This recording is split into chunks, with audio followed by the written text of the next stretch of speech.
Supreme কোর্টের যে রেফারেন্সের কপিটা আমার কাছে আছে, সেই রেফারেন্স থেকে আমি কিছু উদ্ধৃতি দিই আপনাকে। এখানে বলা হয়েছে, দেশের বর্তমান উদ্ভূত পরিস্থিতিতে যেহেতু প্রধানমন্ত্রী পদত্যাগ করেছেন, এই জায়গায় প্রথম থামি। এই যে প্রধানমন্ত্রী পদত্যাগ করেছেন, এটার ভিত্তি কি? প্রধানমন্ত্রী শেখ হাসিনা কদিন পূর্বেও এই ভেরি রিসেন্টলিও বলছেন যে আমি তো পদত্যাগ করিনি।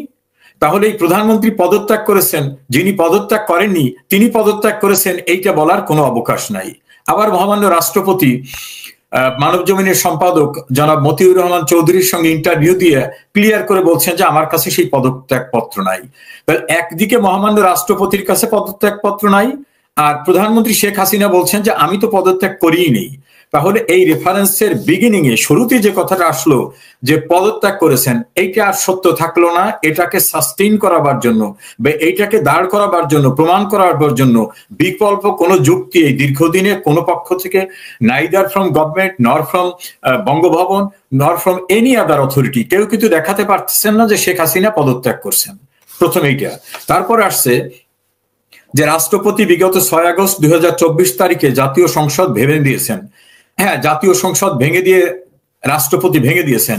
সেখানেও কিন্তু আমি 2 বার এমপি ছিলাম, আমি কনস্টিটিউশনাল প্রভিশন জানি। রাষ্ট্রপতি কখন সংসদ ভাঙতে পারবেন?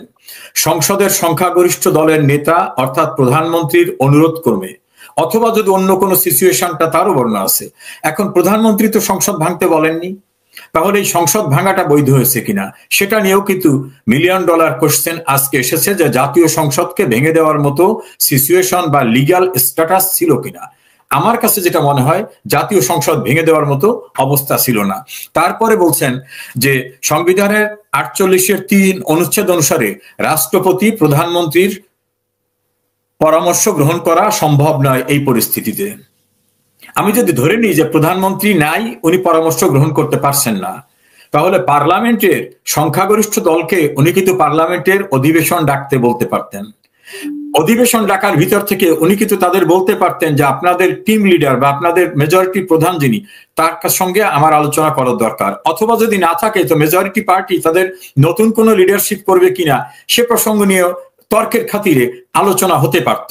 কাজী উনি কিন্তু সেখানে সেই স্টেপসটা ওনাকে নিতে দেওয়া হয়নি বা উনি নিতে পারেননি। এরপরে আসছে সাংবিধানিক শূন্যতা পূরণে অন্তর্বর্তী সরকার গঠন করার বিষয়ে গণপ্রজাতন্ত্রী বাংলাদেশ সরকারের আইন বিচার সংসদ বিষয়ক মন্ত্রণালয়ের আইন ও বিচার বিভাগ থেকে এত স্মারকে 8/8/2024 তারিখে 106 অনুচ্ছেদে সুপ্রিম কোর্টের মতামত চাওয়া হয়েছে। এইটা আপনি আইন অঙ্গনের রিপোর্টিং করতেন, ভেরি ভেরি ইম্পর্ট্যান্ট। আইন মন্ত্রণালয় থেকে এই প্রস্তাবটা আসলো, কে পাঠালো? তখন তো কোন আইনমন্ত্রী ছিলেন না, কে পাঠালো? আমাদের warrant of precedence rules of business অনুযায়ী মন্ত্রণালয়ের প্রধান হচ্ছেন মন্ত্রী, আগে ছিল না। এখন আইন হচ্ছে মন্ত্রণালয়ের প্রধান হচ্ছেন মন্ত্রী। তো যখন মন্ত্রী নাই তখন এই মন্ত্রণালয় থেকে এই যে সুপ্রিম কোর্টের চিঠিটা, এই চিঠিটা কে পাঠালো? হু? তার কোনো লিগ্যাল অথরিটি ছিল কিনা? আমি বলবো তার কোনো লিগ্যাল অথরিটি ছিল না, কারণ মন্ত্রণালয় তখন শূন্য ছিল। এখন আমি যদি ধরে নিই যে রাষ্ট্রপতি সরকারের দায়িত্বে আছেন, তাহলে রাষ্ট্রপতি পাঠাবেন। তাহলে আইন মন্ত্রণালয়ের মাধ্যমে না এসে, আইন মন্ত্রণালয় যেহেতু মন্ত্রী নাই, অনেকেই তো প্রসঙ্গ তুলছে যে তাহলে তো রাষ্ট্রপতির বঙ্গভবন থেকে এটা আসতে পারতো, কারণ ওই মন্ত্রণালয়ের সমস্ত অথরিটি তো ওই সময় রাষ্ট্রপতি, যেহেতু দেশে সরকার নাই, সরকার না থাকলে তো রাষ্ট্রের প্রধান যিনি তার অধীনে সবকিছু। কাজী তিনি কি পাঠিয়েছেন? না আইন মন্ত্রণালয় পাঠিয়েছে। এই জায়গায়ও কিন্তু আইনের শুদ্ধ অবস্থানটা হয়নি। নেক্সট আসেন, লাস্টে এসে বলছে যে অ্যাটর্নি জেনারেল আসাদুজ্জামানের বক্তব্য শোনা হলো। এখন অ্যাটর্নি জেনারেল আসাদুজ্জামান নিয়োগ পেয়েছেন 8 তারিখে, আর বাংলাদেশের সংবিধান অনুযায়ী প্রধান বিচারপতি নিয়োগ ছাড়া আর কোন স্থানে মেজরিটি পার্টির প্রধানের ডিসিশন ছাড়া, কনসালটেশন ছাড়া কোনো নিয়োগের প্রভিশন নাই। এখন খুব সঙ্গত কারণে প্রশ্ন, অ্যাটর্নি জেনারেল কার অ্যাডভাইজে বা কার কনসালটেশনে, কার রিকমেন্ডেশনে রাষ্ট্রপতি অ্যাটর্নি জেনারেল নিয়োগ করলেন? প্রশ্ন উঠেছে যে তাহলে অ্যাটর্নি জেনারেল নিয়োগের ক্ষেত্রে যে প্রভিশনটা রাখতে হবে যে রাষ্ট্রপতি শুধু এই কাজটার বাইরে আর সবটাই করতে হবে নির্বাহী বিভাগের প্রধানের পরামর্শে, তাহলে সেই মুহূর্তে যদি প্রধানমন্ত্রী অ্যাবসেন্ট থাকেন তাহলে এই অ্যাটর্নি জেনারেল নিয়োগের জন্য এই প্রস্তাবটা কে দিয়েছে? তখন তো শূন্যতা ছিল। আমি যদি শূন্যতাও ধরি তাহলে এই অ্যাটর্নি জেনারেল নিয়োগের প্রক্রিয়াটাও কিন্তু প্রশ্নবিদ্ধ হয়ে গেল।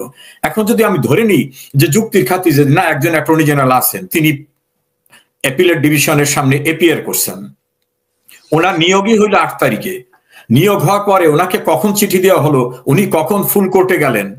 আবার সিনিয়র অ্যাডভোকেট জনাব মহসিন রশিদ খুব ইম্পর্টেন্ট কোশ্চেন তুলে বঙ্গভবন, প্রধান বিচারপতির কার্যালয়, আইন মন্ত্রণালয় বারবার নোটিশ দিয়ে বলছেন আমাকে জানতে দেওয়া হোক, নাগরিক হিসাবে তথ্য অধিকার আইন অনুযায়ী আমি জানার অধিকার রাখি কবে এই চিঠিটি এসেছে, এই চিঠির প্রেক্ষিতে কবে নোটিশ ইস্যু করা হয়েছে, কোন জায়গায় কোর্ট বসছিল, সেই কোর্টে কারা কারা ছিলেন, প্রত্যেক জজের নিজস্ব বক্তব্য থাকে, কার কি বক্তব্য ছিল, অ্যাটর্নি জেনারেল কি বক্তব্য ছিল, এজলাসটা কখন উঠেছে, কারণ করতে করতে গেলে সেটা চিফ জাস্টিসের রুমে হোক কোর্টে হোক একটা এজলাস তো তৈরি করে করতে হবে সেখানে। তাহলে এইটার আজ পর্যন্ত তিনি কোনো জবাব পাননি এবং তিনি খুব ক্লিয়ার করে বলছেন যে জবাব যখন দেননি তখন ধরে নিতে হবে যে এ জাতীয় প্রক্রিয়া সম্পন্ন না হওয়ার কারণেই তারা আমাকে কোনো কাগজ দিচ্ছেন না, তথ্য অধিকার আইন অনুযায়ী আমি যেটা পেতে পারি সেটা আমাকে দিচ্ছেন না। ফলে সেই প্রশ্নটা প্রশ্নবিদ্ধ রয়ে গেছে। নেক্সট ইম্পর্টেন্ট পার্টটা হলো রেফারেন্সে বলছেন এমত অবস্থায় গণপ্রজাতন্ত্রী বাংলাদেশের সংবিধানে অন্তর্বর্তীকালীন সরকার গঠনের কোনো বিধান না থাকায় উল্লেখিত প্রশ্নের বিষয়ে বাংলাদেশের সংবিধানের 106 অনুচ্ছেদের প্রদত্ত উপদেষ্টামূলক এখতিয়ার প্রয়োগ করে সুপ্রিম কোর্টের আপিল বিভাগে মতামত প্রদান করছে। এখন আপিল বিভাগ কিন্তু কনস্টিটিউশনের ঊর্ধ্বে না, কেউই কিন্তু কনস্টিটিউশনের ঊর্ধ্বে না। কনস্টিটিউশনে যে প্রভিশন নাই, উনি কিভাবে উপদেশ দিয়ে বলেন যেটা সংবিধানে নাই সেটা গঠন করো? এখন যদি অ্যাপিলেট ডিভিশন অর্থাৎ ফুল কোর্ট যদি এই ডিসিশনও দিয়ে থাকে তাহলে এই ডিসিশন কিন্তু লিগাল হলো? প্রশ্ন হবে না, কারণ সংবিধানে ওনরাই বলতেছেন সংবিধানে যে বিধান নাই। তো সংবিধানে বিধান নাই সেরকম ভাবে একটা সরকার গঠন করার এখতিয়ার ওনরা দিয়েছেন কিনা। কিন্তু এখানে বারি ভাই আপনি দীর্ঘদিন ল রিপোর্টিং করছেন, সুপ্রিম কোর্টের এই রেফারেন্সে একটা ভেরি ভেরি ইম্পর্টেন্ট শব্দ আছে, অন্তর্বর্তীকালীন ব্যবস্থা হিসাবে প্রধান উপদেষ্টা ও অন্যান্য উপদেষ্টা নিয়োগ করতে পারবেন। ওনারা কিন্তু কোথাও বলেনি যে অন্তর্বর্তীকালীন সরকার গঠন করতে পারেন, বলছেন অন্তর্বর্তীকালীন ব্যবস্থা হিসাবে প্রধান উপদেষ্টা অন্যান্য উপদেষ্টা নিয়োগ করতে পারবেন। এখন যদি কেউ বলে যে প্রধান উপদেষ্টা কি হবে, তিনি রাষ্ট্রপতির অধীনে প্রধান উপদেষ্টা, তিনি অন্তর্বর্তীকালীন সরকার বলতে কোনো কনসেপ্ট কনস্টিটিউশনে নাই এবং আমাদের সুপ্রিম কোর্টের কথিত যে রেফারেন্স, এই রেফারেন্সও কোথাও বলা হয়নি যে অন্তর্বর্তীকালীন সরকার গঠন করতে পারবেন। সরকারের শব্দটাও বলে নাই, বলছে যেহেতু এই প্রভিশনই নাই কাজে উনি অন্তর্বর্তীকালীন ব্যবস্থা হিসেবে প্রধান উপদেষ্টা নিয়োগ করতে পারবেন। সেখানেই আমি ফিরে আসি যে নুরুল কবিরের যে প্রশ্নটা যে আপনি কার উপদেষ্টা, উনি যদি রাষ্ট্রপতির উপদেষ্টা হন ওয়ান থিং, উনি যদি দাবি করেন আমি সরকারের উপদেষ্টা তাহলে সরকারই তো গঠিত হয় নাই, অন্তর্বর্তীকালীন সরকার গঠন আমার কনস্টিটিউশনে পারমিট করে না এবং সুপ্রিম কোর্টের যে রেফারেন্সটা নিয়ে তর্ক বিতর্ক আছে সেখানেও কোথাও বলা হয়নি যে অন্তর্বর্তীকালীন সরকার আপনি গঠন করতে পারবেন।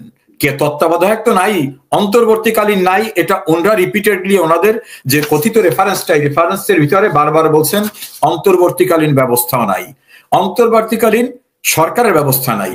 তাহলে এই ডক্টর ইউনূস সহ অন্যান্য যারা শপথ নিয়েছেন তারা কোনো সরকারের কেউ না, তারা রাষ্ট্রপতির উপদেষ্টা হিসাবে রাষ্ট্রপতি কিন্তু নিয়োগ দেওয়ার এখতিয়ার আছে, রাষ্ট্রপতি রাষ্ট্রের প্রধান, তাহলে ওনরা তার উপদেষ্টা হতে পারেন। তাহলে তার উপদেষ্টা হলে রাষ্ট্রের এক্সিকিউটিভ অথরিটিকে, সেই আঙ্গিকে যদি বলি তাহলে রাষ্ট্রের এক্সিকিউটিভ অথরিটি মহামান্য রাষ্ট্রপতি, কারণ তার অধীনে ওনরা উপদেষ্টা। এই বিষয়গুলো আমাকে অনেকে জিজ্ঞাসা করেছেন, আমি সেখানে এই লিগ্যাল স্ট্যাটাসটাকে ব্যাখ্যা করেছি। ফলে রাষ্ট্রপতি যদি কোনো সিদ্ধান্ত না দেন তাহলে সেই ক্ষেত্রে তার অ্যাডভাইজার হিসাবে ওনরা এক্সিকিউটিভ পাওয়ার এক্সারসাইজ করতে পারেন না।